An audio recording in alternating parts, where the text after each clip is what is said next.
what do we benefit from saying it? It's not going to change anything. It's not going to mean we win it. 12 months ago, people were talking about Chelsea, one of the worst-run clubs in the country. Now, all of a sudden, they expect to answer that with a straight face. We've not seen the likes in the middle of the park winning the ball like that since Cundy. Not just talking about Chelsea, I'm talking about in the league. For me, I'm completely fine with it. I'm shameless. I'm so shameless. At the end of the day, we are here to win football matches. We're here to win trophies at the end of the season. I've got to accept there's a downside. I think Cucurella learned from this, because that's a stupid yellow card. You see the little comments they leave under each other's Instagrams and whatnot, firing little jokes, you know, you've flown all the way to Kazakhstan, you haven't kept a clean sheet, you know, and then someone will fight back, we didn't score anyway, so it's just great to see. There is something going on. There's a brotherhood there. It feels really tight. If there is a game where you need to be wary as Everton, you know, Goodison Park, I've seen enough. Yeah, I've seen enough. Don't preempt it now, Jace. Whisper it We quiet. could be top at Christmas. I'll say it. Very quietly.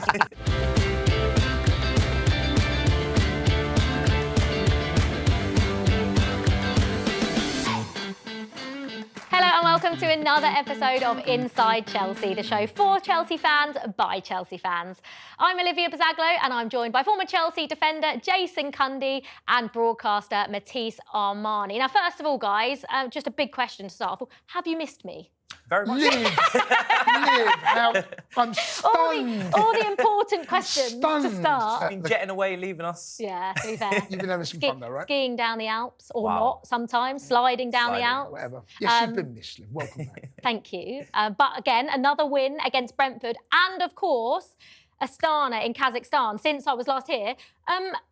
Matisse, you win. This is, you know, like, fair play. I feel like you deserve a round of applause Thank for you. for Thank going, you. because not a lot of Chelsea fans made that trip. Yeah. One, how long did it take you to get there? What route did you have to take? And what was it like? Do you know what? I saw that on the fixture list. I thought, we're never going to play there again. And it was Chelsea's most, you know, it was the furthest away game in history. So I thought that's the perfect time to go. And it was an 11-hour trip. You had to stop off in Turkey and Istanbul and then get the second flight over. And it was unbelievable. The culture, seeing that country for the first time and seeing the Chelsea fans that made it out there, our away end, it was just fantastic. It was just vibes. We all knew that, you know, from a player standpoint, we had the quality and the capacity to go and win the game. So everybody was just enjoying themselves. It was incredible. You were enjoying yourself. I was sat in a bar after skiing, actually had quite a few too many drinks, I think, whilst I was watching it. What was the temperature there? Do you know what? That city in particular, it's the former capital. Astana, obviously, they moved for this game. They weren't playing their home city. But that was like -4, -5. Now, by the night time, that drastically changed. And I'm glad that I wrapped up warm, because it started to feel like -15. But in some parts of Kazakhstan, it can get to -30, -40. So it's not for the light-hearted. No. Jace, that's pretty impressive No, for all those Chelsea absolutely. fans. Because obviously Matisse saying, you know, I looked at that, it's Chelsea's furthest away game. I took one look at that and went, not a chance. Do you know what? I had a couple of people I know that went out other than Matisse, and there was videos put up on social media. It was snowing out there from one of the people's bedroom window from the hotel. Yeah. And it's like, it looked picture card, right? Yeah. For the time of year it is. But well done you, and well Thank done the you. Chelsea fans that go out there, because that is a trek, Yeah. by the way. Absolutely. Fair play. Right, we'll get into on-field matters shortly, but let's first discuss the huge news of the day. And that is that Mykhailo Mudryk has provided a positive doping sample, as confirmed by Chelsea and by Mudryk himself, and it could result in a 4-year ban. We are going to speak to Ben Jacobs about this and get his thoughts, and so we can understand maybe a little bit more. But first of all, guys, I mean, where were you when you heard this? Because I got the biggest shock when I woke up this morning. No, last night, obviously I was doing the sports bar on talkSPORT last night, and when I got in, it was all over social media. A couple of my Chelsea mates messaged me, and the more digging you went, it did feel as though this was just more than rumours. You know what social media can be like? It can be a terrifying place with rumours. And then when I woke up this morning, there was some more official accounts coming out, but it broke from Ukraine, from what I understand. I know the story by some friends of mine in the media. They knew the story yesterday, so they knew this was about, but when it broke from Ukraine, and unfortunately it will appear, if the second sample is proved to be positive, this is going to be a very tricky situation for everyone, I'm afraid. I mean, Matisse, what were your thoughts when you saw this? Because like Jason says, I mean, it was a big shock for everyone. Yeah, I mean, we obviously had Paul Pogba recently in the football space with the similar type situation, and the first thing you're thinking is, First of all, I hope it's fake, because obviously when I first saw it, there was no official confirmation from the Chelsea, from Mudryk and obviously media outlets. But once that confirmation comes out, you really are thinking now that second sample B is going to be pivotal to his Chelsea career, because it really could be over in a matter of days. I mean, pivotal to his career in general, yeah. I think, not even just his career at Chelsea. Right, talkSPORT reporter Ben Jacobs joins us now and can give us a little bit more detail on this. Ben, reports in Ukraine are saying he took meldonium while on international duty with Ukraine. Can you first of all just tell us or update us a little bit more on this situation, just so we can understand where we're currently at? Yeah, Olivia, the substance in question was meldonium, and it was a positive test on an A sample. Mudryk was on international duty, so this didn't happen on Chelsea's watch. And now there is a B sample test, which is expected to come back in a matter of days or weeks. And if the A and B samples are both positive, then Mykhailo Mudryk will be formally charged. He'll then have the ability, of course, to appeal, but there will be a punishment in place, a suspension of up to 4 years, which is what Paul Pogba originally got. As of now, because the A test is positive and the B test is still ongoing, the FA, who have jurisdiction, have put Mykhailo Mudryk under a provisional suspension, and that means he cannot play for Chelsea, and also he cannot train at Cobham. Ben, we know Maria Sharapova took the same drug as well. Anyone else in football, other than Pogba, and what kind of ban are you expecting?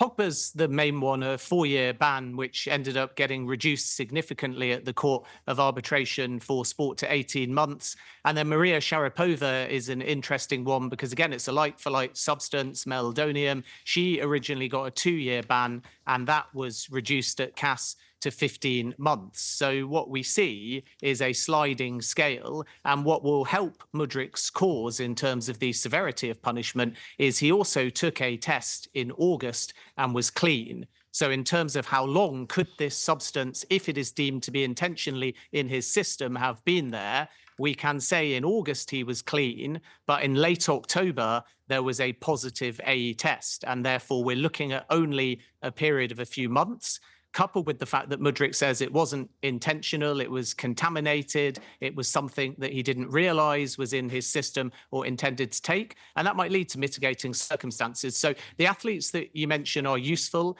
to provide us with a sliding scale of different severities of punishments, and if Mudryk is successful in either arguing he's innocent or arguing there are mitigating circumstances, then the punishment might be on the lower end of that scale. But of course, if it follows the Pogba suit, then originally it could be as much as a 4-year ban, which was obviously calling into question his Chelsea future. Hi, Ben. Good to see you. I just wanted to ask on the finances of this, because obviously Chelsea have amortised transfer fees very well, and obviously Mudryk signing a long-term contract in January a couple of years ago. And what does that look like in terms of the offset of finances on his wages and also on the transfer fee if this goes wrong?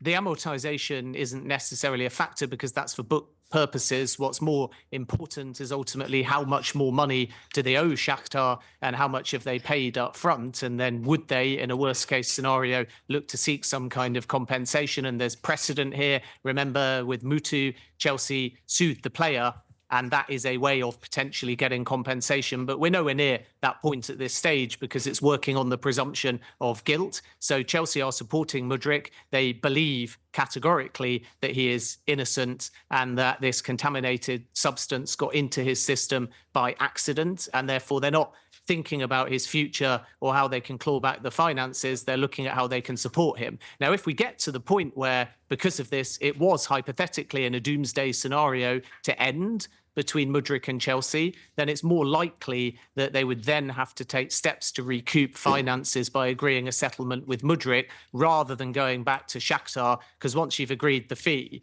unless it becomes known that somehow Shakhtar were aware of this practice and he was doing it before the transfer, there would be no legal means to seek compensation or not pay the full transfer fee back to Shakhtar. And just finally, Ben, do you think we'll ever see Mykhailo Mudryk in a Chelsea shirt again?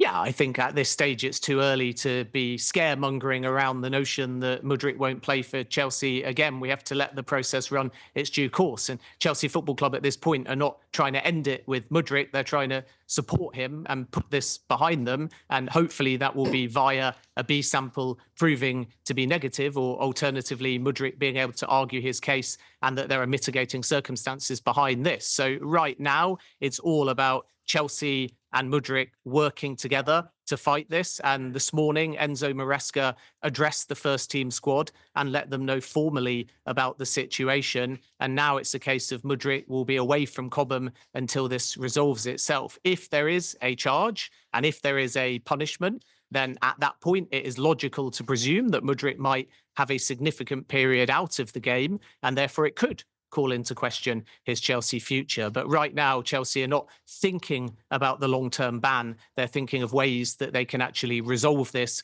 prove Mudryk's innocence, which is what he argues categorically, and then move on from it. Yeah, absolutely. Ben, thank you so much. That was brilliant. I mean, good to find out where we are and sort of where we're at with this situation. But it's been a pleasure to have you on the show. Thank you so much for coming on and updating us all. You've been brilliant. Thanks, guys. Let's now get to the talking points on the pitch, shall we? Yes, because, please. That's why we're yeah, that is why we're here. And it was another win. Yes. It's just like another. That's what it feels like at the moment. Just first of all, let's do it before we get into specifics on the Brentford game. This is a team that we've beaten once since they came up. In the Premier League, and it came away from home. We hadn't beaten them at Stamford Bridge, which blows my mind. But in the situation we're in, Jace, this game, you can't underestimate how big of a win that actually was. And also on the back of the fact that the day before, Liverpool dropped points, Arsenal dropped points, and before we played, City dropped points. So the teams in and around us, Forest, they're only flying the ointment. Can you believe we're actually talking about this? No, I can't. Liverpool dropping points, City dropping points, and we and I. Look, we'll have the conversation, right? Everyone asks me, everyone keeps saying to me, are you in the title? Are you in the title? Are you in the title race? You know, everyone keeps asking that, right? And it's amazing because it wasn't that long ago, less than 12 months ago, people are talking about Chelsea, one of the worst run clubs in the country. Now, all of a sudden, they expect to answer that with a straight face. No, for me right now, we're not in the title race. However, the league table suggests that we're doing very well, right? And I'm taking that. I can't believe in this conversation, Liv. It's insane to think the fact that we are talking about us above Arsenal, who I thought would win the title this year, above City, who have capitulated, Liverpool dropping points at home to Fulham. And all we can do right now is keep doing what we're doing. Just keep going, because it's fun, it's enjoyable. I'm loving watching Chelsea right now. It's a pleasure to be there. And you know what? You're right. Brentford have been a tough nut to crack, really difficult. And they nearly, and you know, the way they set up, they played well. They might on another day have got something, hit the crossbar. But we found a way, and we're finding a way. We keep conceding too many late goals, Leicester away, Spurs away, at home against... We keep doing that. Maresca made that point. That's why he's saying we're not in the title race, and I understand and totally agree with him. But you know what? We're there, and, whisper it quietly, beat Everton. We go top of the table. But we also know what Everton aways are like. Yeah, that's another one of those great. We never beat Everton. We never beat Everton. Let's just calm down, enjoy the moment, guys. Yeah, for sure. 100%. I mean, Matisse, Jason said it there. Obviously, Chelsea right now are so exciting to watch. Everyone's enjoying it. Yeah. But I did not enjoy watching that last 5 minutes of that game. I hated every second of it. I feel like our performance for the whole deserved a clean sheet. I was thinking to myself, this team have been really dominant from back to front. Sanchez has been called into action a few times, and I thought he had a really good game as well. He made a world-class save in that match.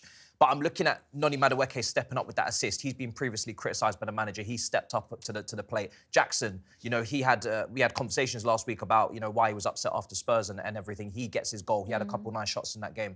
I was just happy with back to front. Caicedo, you know, you go through the team tossing, everybody playing their part, everybody doing their bit, and they deserve to win by a clearer margin. But that lapse of concentration and to allow Mbeumo in behind is why Chelsea fans say, calma, relax, because there is still, you know, things to work on and improve. And it's nice being on this journey with this team where make it clear, if we were to say Chelsea are in a title race, there are no slip-ups then. Then every single game, this team are under the microscope, and this team aren't ready to not be afforded any slip-ups. So if they were to draw against Everton, it'd be bitterly disappointing, but it would also be like, you know, that's normal. It's the youngest team in the league.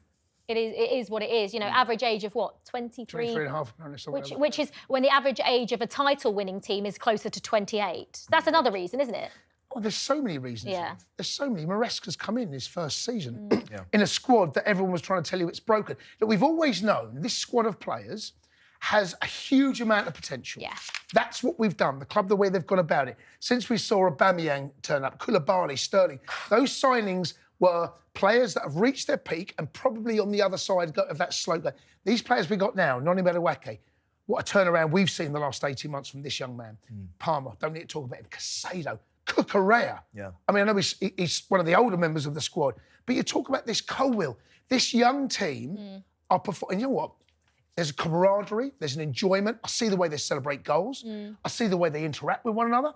There is something going on. There's a brotherhood there. It feels really tight. And Maresca has cultivated that. He has made sure that what we're watching right now, he has absolutely cultivated. He's making sure that we, and you know what's another thing as well, as fans, I'm feeling it. Yeah. I'm enjoying it.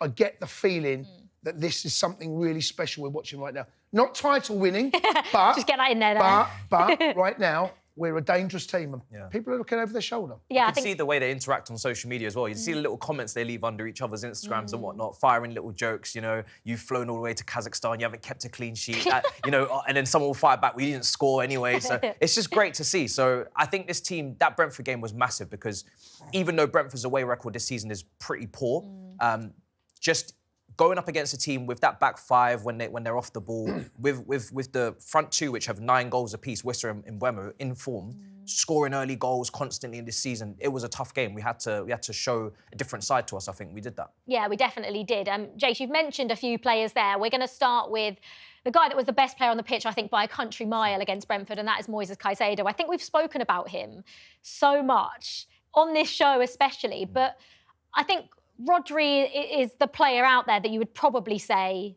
is the best in that position in the league. But right now, Jace, is there anyone better? I think we've got the best midfielder in the country right now. But this goes back to last season. If we all remember the back end of last season, how well we really did. We got beat at home to Wolves, and then we only lost to Arsenal, I seem to remember, after that. But Caicedo was putting in those sort of performances. But because of the price tag and because Chelsea were good for a kicking by everyone all over the media, because of the money we spent and, you know, who are we, the billion-pound bottle jobs, all of that, it was hard really for anyone to, with a outside of a Chelsea persuasion, to look at Caicedo's performances and really credit them. I've been talking about Caicedo for a while now. This boy is the best midfielder in the country right now. I think he's our most important player. People argue Palmer, and I get that, I understand that. I think he's our most important player because there's so much he can do and does do. Winning the ball, the second goal we scored against Brentford. Win the ball, give it to Enzo, pass, finish. That we've not seen the likes in the middle of the park winning the ball like that since Kante. Not just talking about Chelsea, I'm talking about in the league. Liverpool fans are grabbing back, and I get that because of the influence he's had on their upturning results. But right now, Moises Caicedo, wow. Yeah. What a player. I mean, just looking at his stats, Matisse, from the Brentford game, 85% pass accuracy, 2 chances created, got 13 recoveries, 100% tackle success rate, 75% aerial duels won. I mean, I was going to ask you what differentiates him from other players, but I think that just says it all, because it's also not just in this game. They are his numbers consistently almost every single time Chelsea play football. Yeah, and I think we spoke about it a bit before the show, but the pressure that he's put under in the build-up play to receive the ball in such tight spaces and find solutions at split seconds to take, you know, that's Jorginho-type pressure over Regista, but then also to have the mobility to get around, to then get up the pitch and to high press, to invert from right back when he's been asked to do so this season as well. He's been so good in that position. You know, so he's playing multiple positions. He's worn the armband. He's showing leadership qualities, even though I didn't see him as one of the leading, you know, figures for that role. He's come into it. And he's even got a shot on him this season against Manchester United with the long shot with the goal. And his chance creation, like you said, the assists for Jackson against Liverpool, the passing variety that he has. He's just a very, very complete midfielder. And I think a lot of the time over the last few years, we've had to look at our midfielders and say, they can do a bit of this, but they can't do that. And they can do a bit of this, but they can't do that. And you kind of have to mould it and build it in that way. He's a player that you can put in that team and say, right, I know that you're covering 8 out of 10s in every metric, in every attribute. And that's very important. Goes back to the days of the SCNs and players like that. Ramirez, who used to give you everything in the midfield. I mean, one player, I say who would give you everything. I don't know if there's any criticisms of N'Golo Kante's game. Maybe there is, but how do you compare? Obviously, N'Golo Kante is one of the best midfielders we have ever seen in the Premier League. So unique in what he did and what he was good at. Do you see little bits of Caicedo in bits of Kante in Caicedo? Yes. Yeah, look, I've never seen, in all the years I've watched football, a midfielder win the ball back so many times in so many different areas of the pitch than N'Golo Kante. It was a unique skill that he managed to do, whether it be in the edge of our box or up high up on their box. Yeah. Box-to-box midfielder. There's a holding midfield, he wasn't. He was a box-to-box midfielder. Creativity and scoring goals, his numbers weren't as good, but take that away. Caicedo has shades of that. The way that he anticipates and snaps into tackles, it might get him in trouble, actually. There's been a couple of times you go, ooh, but that's his game. The way he reads and smells danger. And he's so aggressive in the challenge. Wins the ball, but stays on his feet. He doesn't go to ground. Rarely does he go to ground. He snaps into tackle, stays on his feet. When you're on your feet and you win the ball, you can then give the ball to Enzo, and Enzo does what he does. So there are definite shades. We've had Mykhailo, we've had N'Golo Kante, we've now got Caicedo. It's almost impossible not, as Chelsea fans, to look back and say, look what he did, look what he did. But right now, Caicedo, winning the ball in the middle of the park, there ain't a better midfielder in the country. I think with Kante as a ball winner, pure tackler, I think he has to be better because I think he's one of the best of all time doing it. But in terms of Caicedo, one thing I never wanted Kante to do is play in that 6 and be the lone DM. I think it happened one time against Arsenal away at the Emirates under Conte, and he switched it around.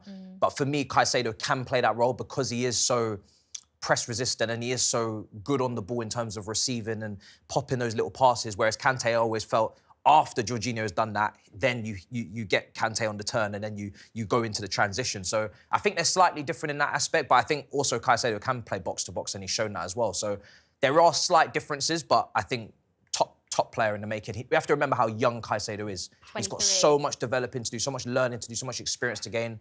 He's going to prove worth the money if he keeps playing like this, which is the great thing about it. I actually think he's worth the money already, to be perfectly honest. Well, no one's mentioned the money. No one does. That's how you know. That's how you know. It was easy to stick the boot in. Yeah. How much do you put? 100 what? Yeah, now, I'm very quiet. Yeah. I think I said this on the show a few weeks ago, but I was one of the people that when we signed Caicedo, I said he'll be worth every penny of what we paid for him. And I'm glad I'm being proven right. Another player then that shone, which is also, when we get into Marc Cucurella, who's been absolutely brilliant, arguably the best left-back in the league this season, but his second yellow card in this game, is that another reason why Chelsea aren't going to perhaps go on to win the league? Because of the maturity in situations like that. I don't think it was a second yellow card, personally, Jace. I don't know if you do, but just frustrating to get into that situation where he's given the referee a chance to give him a second yellow, and now he's missing the Everton game, and we don't have really another fit left back. No, you mentioned Caicedo, best player on the pitch. I'll disagree. I thought Caicedo was a close second, by the way. I thought Cucurella was outstanding. He's the best left back in the country right now. And he's so adaptable. But if you remember Cucurella when he joined, when he saw him at Brighton, we're now seeing that level, but again, moved on because the inverted fullback, the header he scored as well, he understands the role that Maresca wants him to play. Inverted, but then you become a second number 8, and then you get into those areas and support Jackson. Yes, disappointed, but he's got that in his game. I think we have to accept, and there's certain players that every club has had, that you accept they are going to be, they'll let you down. Loose cannons. They'll let you down because of the temperament they've got at times. Roy Keane's another one, right? The first one that springs to mind. Manchester United, brilliant player, one of the best midfielders of the Premier League. But there will be times where his head goes. But you think, if I'm going to have this, I've got to accept there's a downside. And I think Cucurella, learn from it. Learn from this, because that's a stupid yellow card. Whether we think it is or not, he's been given it because it's a ridiculous reaction. We've won the points. Yeah. Game's over. The game's over. I mean, I think we'll miss him on Sunday. We'll miss him. Initially, I didn't see it because I was so nervous with the end of the game. I said, as soon as this is over, I'm turning it off. And then I find out that there's actually more information to come out that he's been sent off. But I think with Cucurella in particular, he's a tone setter. You see him winning tackles at right wing. You see him at centre mid. You see him all over the pitch just putting out fires and winning the ball back, putting that intensity into the team and setting a tempo. I would rather he have these odd, and you had it with Terry, you have it with all these guys, they're going to get sent off. I'd rather have a little bit of aggression in the team. Something that coming into the season, I was actually really worried about, that this team didn't have enough aggression, didn't have enough bite. It was a nice team to play against, a really fancy, fluid team, really good on the eye, but didn't have enough characters and enough, you know, a little bit of, I can't say it on here, but, you know, housery. Yeah. Housery works. Housery works. Housery works, you know. But we have it, and I'm not going to discourage it now. You know, just manage it, just control it. I mean, the perfect example of housery, I will say. Mark Cucurella is one of those players, by the way, that you absolutely love when he plays for you and you absolutely hate when he doesn't. A bit like Diego Costa, he reminds me of that sort of player. What did you make of his antics? I think it was the 96th minute. Brentford had a free kick and he effectively ran into I think it was Nathan Collins' shoulder and then went down holding his face. Yep. Jason, I reckon you liked that, didn't you? Well, do you know what? I was doing the commentary on that game of Chelsea TV, and I was so nervous because the free kick, we conceded a goal at home to Forest from a very similar area. Yeah. A ball into the box, headed down, Wood scores. Yeah. And I'm looking at this thinking, this is dangerous. Because we've conceded one, we're 2-0 up, don't let history repeat itself. And when he done that, I didn't see it at the time, I was just following the ball, and it wasn't until you see it afterwards. Look, Liv, I've been in the game long enough, right? Dark arts. It's the dark art. It's about finding a way. Brilliant. He relieved the pressure. Yes, he's got a player booked. Yes, he's gone down. Yes, there's no foul. But you know what? It'll happen to us one day. And I might be sitting here and there might be a situation where a Manchester City player has gone down holding his face and there's no foul. I'll always take what comes at my way, whether it be good or bad. This time we get away with this one, fine, move on. He did, however, get a second yellow, so maybe there was a bit of karma there. Yeah, for me, I'm completely fine with it. I'm shameless. I'm so shameless. At the end of the day, we are here to win football matches. We're here to win trophies at the end of the season. If we have to, you know, play with the rules a little bit or bend do the the rules, dark arts, bend them. Bend them a little bit. You know, it's flexible. You know, it's twos and throws. It will happen to us. He had his hair pulled against Tottenham. We didn't get a free kick or you know, free kick for that. So at the end of the day, I want players to have that little bit of mindset about them where they are clever and they are smart, and it's down to the referee now, because so many times you are looking at, you know, the state of the game at the moment, you're thinking, oh, the referees, you know, could they make a better decision here? Let's also get something back. Do you know what I mean? I'm Matisse. I'm Matisse on this one. Couldn't care less. I feel like you guys have convinced me, because upstairs I was like, before the show I was like, I don't know if I like it. Do you remember Diego Costa? He always used to leave a little elbow in or something. VAR wasn't a thing then, well, so he got away with doing whatever he wanted. Yeah, he did. But with I'm okay with it, because had that not happened and we'd have conceded, yes, devastating. I would have been absolutely devastated, considering how many chances we had in that game as well. Yes. I know we keep bringing it back to this is why we're not title contenders, this is why we're not in a title race, because I think all of us sat here do genuinely believe we're not in a title race. And Mark Cucurella was involved in the goal that Brentford ended up scoring, which we were absolutely dominant in that game, I think. They had little moments, didn't they? Little spells of 5-10 minutes. Carvalho had a great chance. He hit the crossbar. But the goal that we conceded... Is that another reason why we're not in the title race? Because that came from our throw-in. Yeah. You're 2-0 up, you're cruising. How have we conceded a goal like that? I think historically, as Chelsea fans, we're used to top-level defences. You look at our Champions League win under Tuchel, we set records. You look at Mourinho, you know, the lowest ever goal-scoring season. You look at Conte, I can go on and on. We pride ourselves on defending well. A lot of other teams, they look at it and they think, well, it's boring Chelsea, it's defensive. There's an art to defending, and this team doesn't have it. And that's fine, because a lot of that defence is, you know, young, or it may need to be improved upon. But at this current moment, that is part of the reason. When you look at, you know, you're going up against the Van Dijks of this world, the Konates or the Allisons when they come back, or you're looking at, you know, even the growth of Saliba over the years, this team have still got to show that growth in defence. And I think they remind me a little bit of the Brendan Rodgers team that, you know, when we were the little horse and, you know, you got all the goals, all the excitement, but they were always ready to concede. And when it gets to that, and the reason why I don't jump to saying a title race, and Maresca hasn't jumped at it, Jackson said I don't even know what a title race is that what do we benefit from saying it? It's not going to change anything. It's not going to mean we win it. At the end of the day, we all know, as Chelsea fans, the last 10 games, that run-in, that pressure is different. You can play all the, you know, grand spanking football now, but when the crowd start to get nervous and when the countdown begins, you suddenly can't kick a ball straight because you're just so nervous, and that's where collapses start, and that's where youth shows and inexperience. And that's the point that you've got to even get to before you start talking about anything. So I think with Chelsea, it's just enjoy this period. If they make it to that stretch, I'm not even expecting them to just manage it and handle it like a pro because it's the first time. But that's the difficult period. As football fans and as players, they'll know, we'll all know when we are in a title race. Yeah. We'll all know genuinely. People like Matisse said there, there's no benefit to be gained to come out and win a title. Right now, keep winning, keep doing what we're doing. And if they slip up, we've got to be there to capitalise, as we did this weekend. But if we're having this conversation in March, we're all going to have to sit here and say, go for it. Okay, right? No, but the reality is, then we will be in a title. Yeah.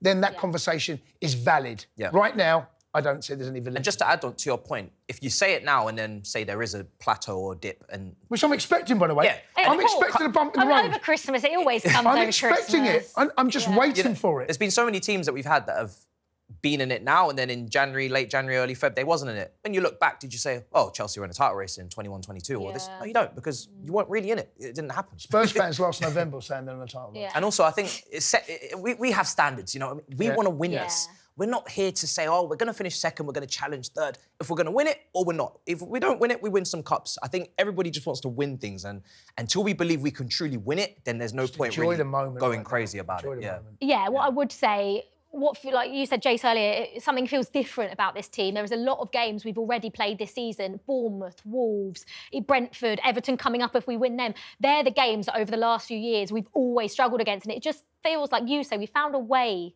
this season. To get past those teams that have always given us so much trouble. Yeah, the problem that we've had since the 4th of February this year, there are only 3 teams we lost to. City, Liverpool and Arsenal. 3 best teams in the country the last couple of years, right? We have to find a way at some stage to beat one of those teams.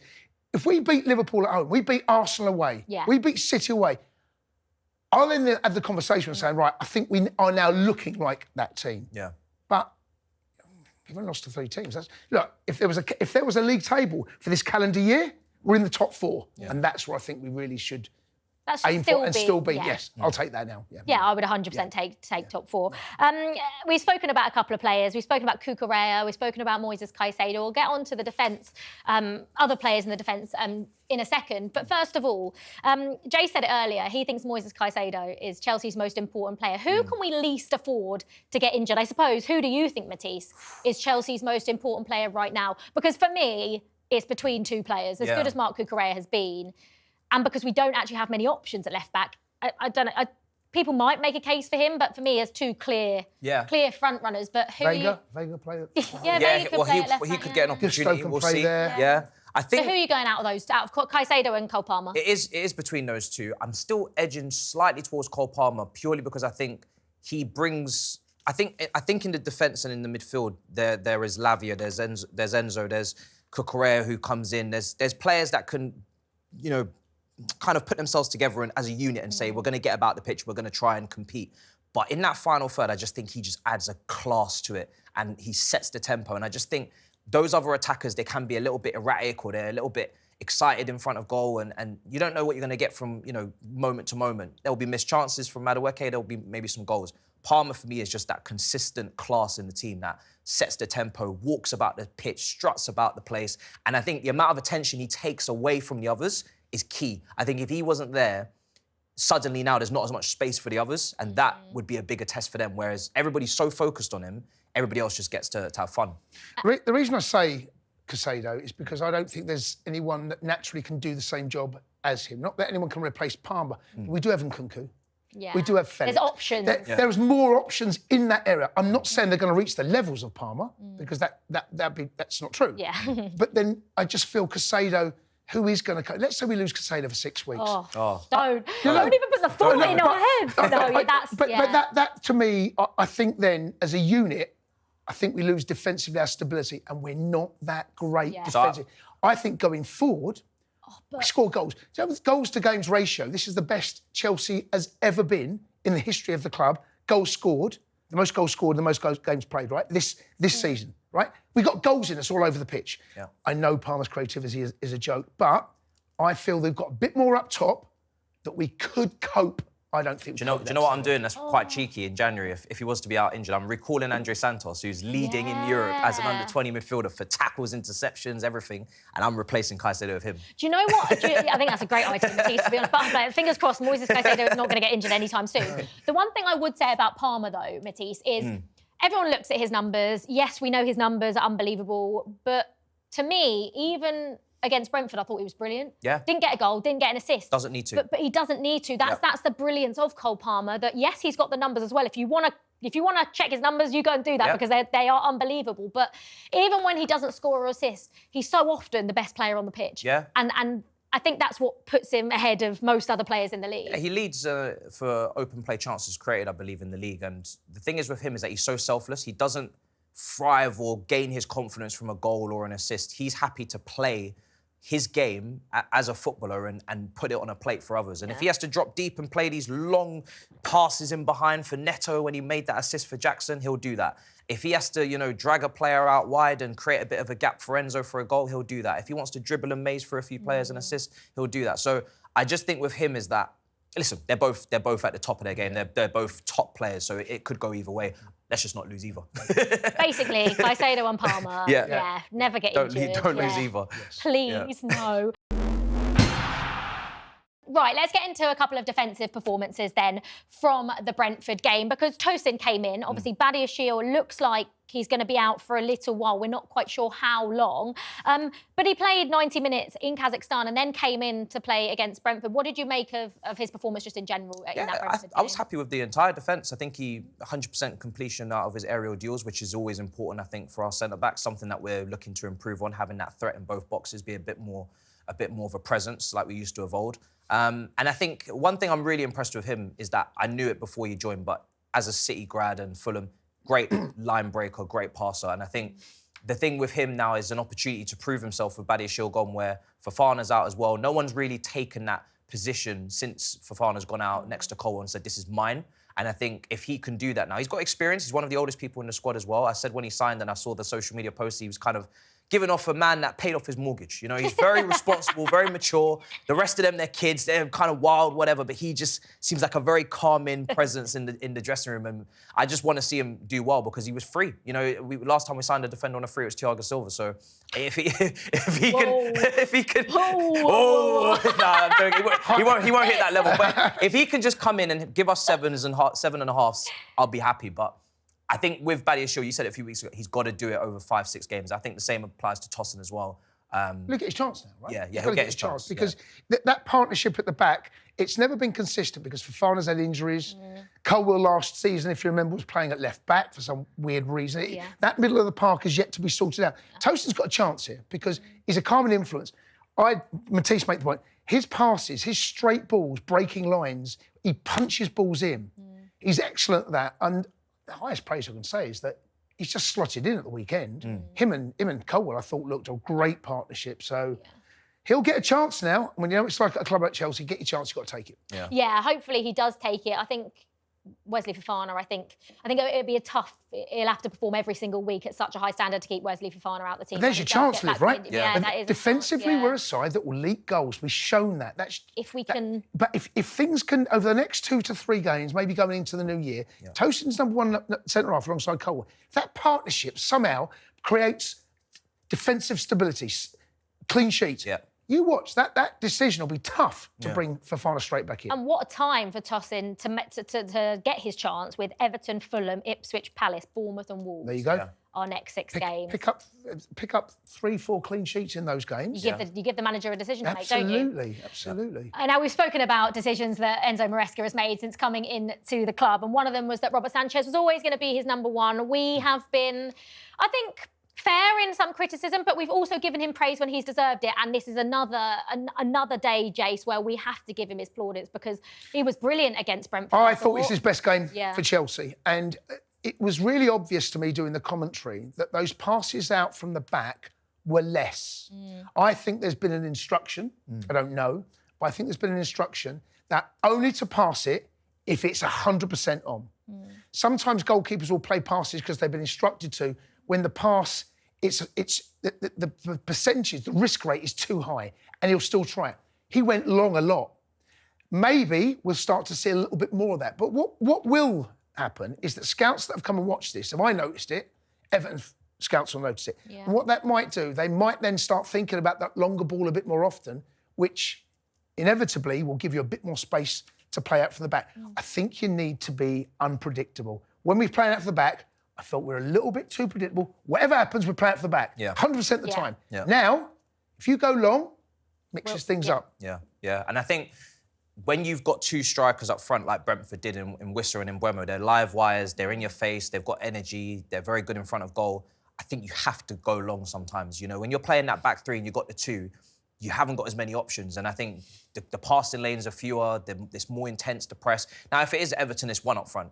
Then there's loads more options. There's no more space to play about the pitch. But when it is two, I just felt we needed to shake it up. And I didn't want to see us be so stubborn and so rigid in that way and put ourselves in problems. Because a lot of our goals conceded this season, and some of the times we're talking about Sanchez, is errors leading to goal. I think when I take a look at his stats in terms of save percentage, he does very well in the league. But errors leading to goal, he's one of the leaders in that. And that's because of those passes and taking that risk, and then the turnover starts and the goal goes in. I don't want us to become Southampton. Russell Martin's been sacked. No. I'm not trying to see a more expensive version of that. He made great saves. Really great saves. One from Norgard, one from Mbeumo's. Really good. And I just thought he was dominant in the air. I thought he had best performance I've seen. I would have said I would agree with you. And just before we move on to look ahead to our Everton game on the weekend, he's no longer our player, but it is a player that still stirs emotions amongst Chelsea fans. Some good, some bad. Mason Mount got injured again in the Manchester derby. Just first of all, my personal opinion is I would never wish injury on anyone, would never celebrate an injury, especially someone that's given what he did to our club from such a young age. But also knowing him, knowing what he's like as a person, you'll agree with me, Jace, one of the nicest, most genuine people you will ever meet in your life. And it's just, I just feel so bad for him, because don't get me wrong, as a Chelsea fan, you don't ever want Man United to do well. Personally, I want him to do well. But it's just gutting to see a player that was so durable for us, barely missed a game, can barely stay fit now at United. Look, he left, he moved on. That's football. I was disappointed to see him go, really. I think that there could have been something to be done between the player and club. For whatever reason, we're not privy to that, he moves on. I know his mum and dad, he comes from a lovely background. He's a lovely boy. I felt for him. You never want to see injured players consistently get injured. We've got Rowan in Reece, but I felt for him. You saw his face. I wish him all the best. But, of course, as a Chelsea fan, there's only so much I want to wish him. I want him to do well as an individual, but not. But I don't want him picking up medals, because it means he's picking up medals at United. And who knows, he might find himself back in the squad. But, look, I send him all my best. He's a lovely boy from a lovely family. Yeah, you see a bit of Reece James in him in that moment, because we've got our own player that's struggling with injuries, homegrown from Cobham. And the mental toll, I think obviously sometimes fans forget because it is so tribal, and I understand that, but when you strip it all back, the mental toll it takes a professional athlete to constantly get injured. People say they're paid well. They didn't get to this level because they were paid well. They weren't paid well at one point. They got to this level because they were committed and dedicated their whole lives to the game. And when you're looking at World Cups in the future, England squads, you're looking at, Premier League competitive fixtures. Man United desperately need him to come into that role with Rashford and Garnacho being dropped and whatnot. And he's picking up that injury. From a human level, you feel for him. And I think, listen, the best case scenario for him would be to get fit, leave Manchester United, go to a club like Roma with Tammy, and I can be happy with Mace performing, getting goals and whatnot. And he's got every chance, if he does get back fit, of getting back in England's squad, because we know how much Thomas Tuchel That's another good point. Him. He's got, he's just got to get himself back fit. I'm looking at a World Cup, by the way. Pardon? I'm looking at a World Cup win. Are you? Yep. Yeah, so am I. Under Thomas Tuchel, of course. Right, we have a big game this weekend. And we touched on it a little bit earlier, but Goodison has always been a really tough ground for us to go to. I mean, did we win there last season? I feel like I might have gone on it. No. No? The season before last. But we have always struggled. We did. It was a Jorginho penalty. That's what I remember. What year was that? Don't know. Probably like 5 years ago. But we have struggled. So again, it's another hurdle that... Liv, it's a ground where I seem to remember there was it was a night game. Didier scored an unbelievable goal. Frank scored. I remember we won the title. Pedro scored. 6-3. Oh, the 3-0. Do you remember the 6-3 as well? Was it 6-3? Yeah. It cost a little... Crazy. 3-0 when we had to win the league. One of the best days of my life. Since those days, we have struggled. Yeah. This has become a bit of a graveyard for us. We've not left with much at all. I think maybe a draw in the last 4 or 5 years might be the very best we've got. That's why I'm taking nothing for granted, because to go to Goodison, if we're to go to Goodison, if we beat Brentford at home on the Sunday, the following weekend we go to Everton and win 2 games that historically have been so tough for us, that'll be a huge haul going into Christmas. Yeah. I mean, my instincts are we drop points because they're a tough nut to crack, Everton. They are. They're not. They drop points against Arsenal. Yeah. Right? So expect a similar performance from them. This will be tough. This will be a tough game. This fixture actually was round about the same time when Frank was in his first season, if you remember, and he had that double game with Everton and Wolves struggled, and Arsenal was in there, I think, as well. And then the wheels kind of fell off. This game here, especially at this time of the year, is so tough, especially when you add to the context that this is the last year they're in this stadium as well before they move to the new ground. So the atmosphere is going to be up. They're obviously fighting for survival. They're going to need those points. And Sean Dyche, I mean, he's just taken points off of Arsenal. He's going to be, physical. It's going to be a low block. It's going to be difficult. So, but I think we can get the win. I back the boys to outscore them. I mean, statistically, when you look at Arsenal's performance, Arsenal have been struggling with goals from open play for the last 4 or 5 games now. That's not something that Chelsea struggle with, but against a team that we know are going to sit 2 banks of 4, or maybe a bank of 5, 4 and 1. It will be, yeah. You need that magic of what maybe Odegaard didn't give Arsenal, which is an eye of the needle pass, which we're maybe relying on Cole Palmer to do on Sunday. Yeah, and also, when chances come, take them. Which we didn't do against Brentford as well. No, we did miss it, but I look back over other games, where Palace at home. I often think, God, how have we not won that game? Things seemed a bit better. There's more goals in this team right now. So you're right. Can we outscore Everton? Of course we can. But Everton have shown they're a tough nut to crack. Under Dyche at Everton, they'll take a point now. Yeah. They'll take a point. They got Arsenal and Chelsea back-to-back games. To take 2 points out of those games, there won't be too many Everton fans disappointed with that. I think we've improved our set-piece defending as well. I haven't felt myself as worried recently about when we're conceding corners, how we're going to defend. However, if there is a game where you need to be wary as Everton, Goodison Park, I've seen enough. I've seen enough. Don't preempt it now, Jace. That's the only way they score. Well, I've said it now. Jace, if that happens, I'm coming back after Christmas. I've said it. I'm coming straight for Maresca, watch this video. talkSPORT, right? OK, just final predictions. Before we go, this is our last show before Christmas. What do you think is going to happen in the Everton game? Are we going to go top of the league is the question. We win 2-1. We'll concede, we score 2-1, that scoreline. It feels like the ultimate Chelsea scoreline. Win by the odd goal. That's what it feels like.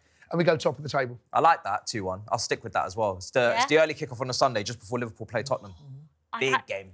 I actually can't believe that You're stressed. I just genuinely cannot believe we are in a position where we're talking about Chelsea going top of the league. Shh, don't even say it. Don't even say it. Very quietly. Chelsea might go top. She's tweeted as well. I'm tweeting it. Everyone knows about it. Well, we stay there if Liverpool drop points away at Spurs. We'll stay there.